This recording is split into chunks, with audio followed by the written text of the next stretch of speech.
Mas, se para os do limbo era muito esperar 2 instantes, por que não seria também muito para os do mundo esperar 3 dias? Nós autem esperábamos, et tertia dies est hodie.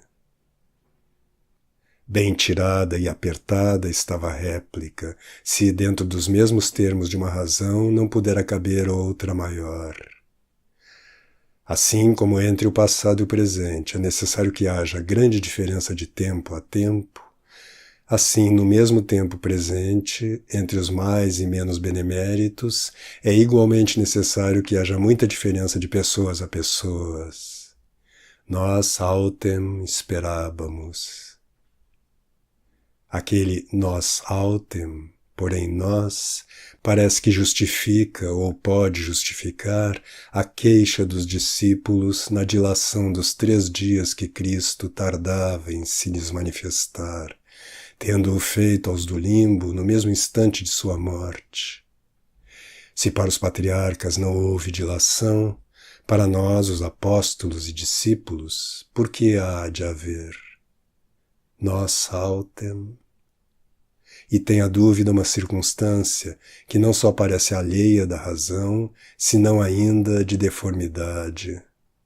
Os patriarcas eram do seio de Abraão, os apóstolos eram do seio de Cristo.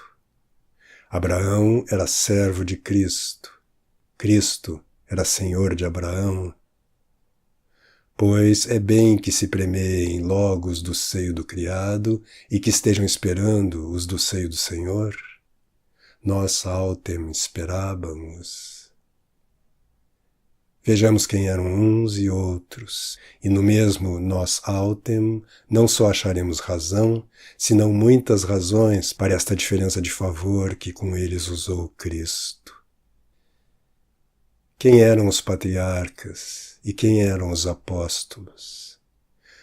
Os patriarcas eram um Adão a quem todo o gênero humano reconhecia por pai.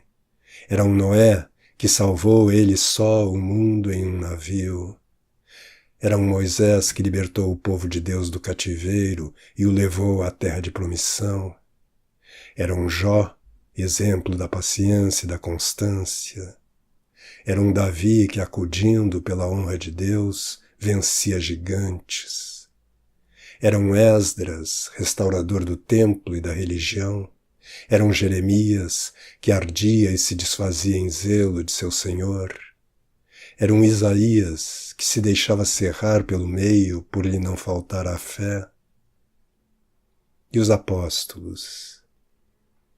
Era um Pedro que negou, um Tomé que não creu, os demais que fugiram e deixaram todos a seu Senhor nas mãos de seus inimigos.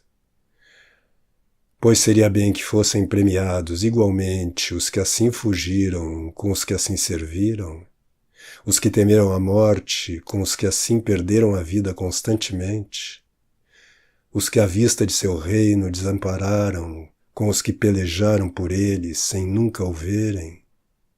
Finalmente, os que havia 3 anos que serviam com os que tinham 300, 500 e 1000 anos de merecimento. Bem clara está a razão, e esta é a primeira.